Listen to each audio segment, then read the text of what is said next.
की जय। धन्यवाद। परमात्मा पाण ते वॾी अपार कृपा करे थो।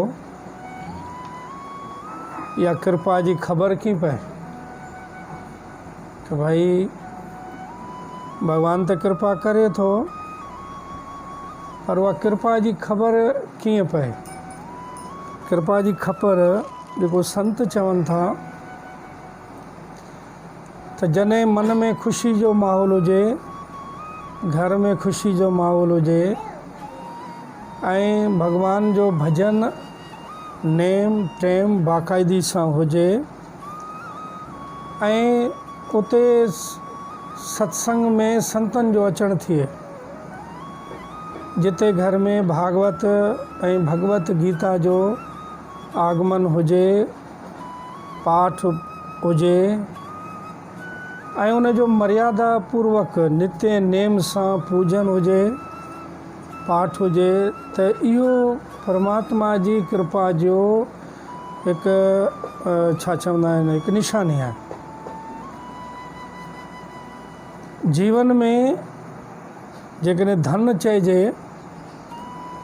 त धन वॾे में वॾो कहिड़ो धन आहे।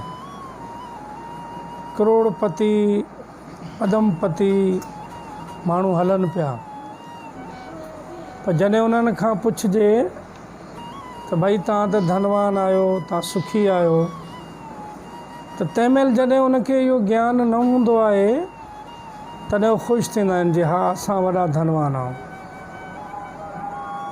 ऐं जॾहिं अहिड़ो वक़्तु अचे थो, उहो हुनजो कठो कयल धन कहिड़े न कहिड़े नमूने सां पाप सां करे, कूड़ करे कंहिंजो रत चूसी करे, कीअं करे व्याज ब्याज हे हो करे, उहो धन आख़िर में उनजो मददगार नथो थिए, सहायक नथो थिए।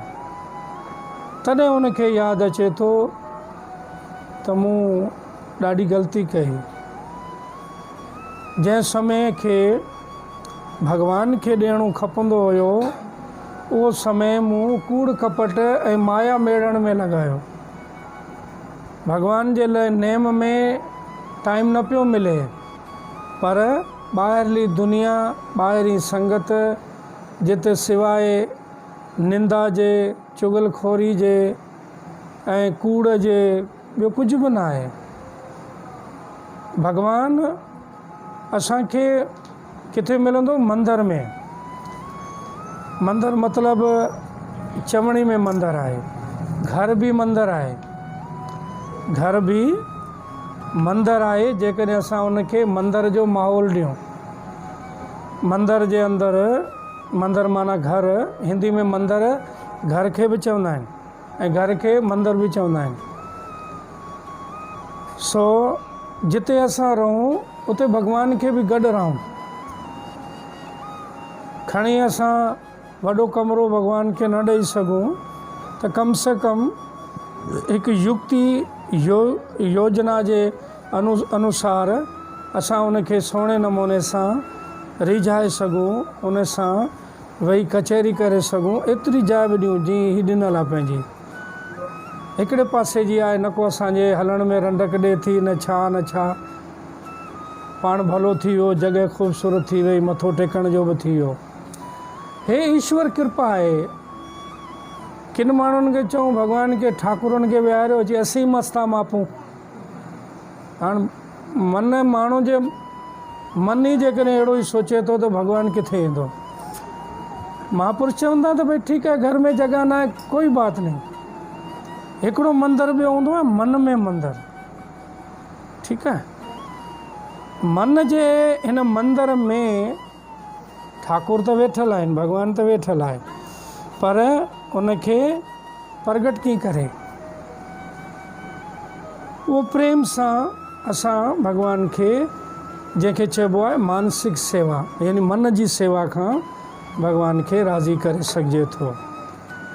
सो इहा भगवत भगवान जी वॾी रहमत ऐं कृपा आहे, जंहिंजे घर में नियम आहे, प्रेम आहे, भगवान जो भजन आहे, भगवत गीता विराजमान आहे, भागवत पुराण विराजमान आहे।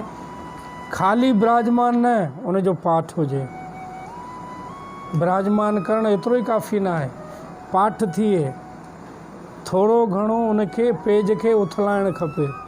जीअं जीअं असां इन्हनि जा पेज उथलाईंदासीं, पढ़ंदासीं, ॾिसंदासीं, तीअं ई असांजे मन जो मेर बि उथलंदो वेंदो, ख़तमु थींदो वेंदो।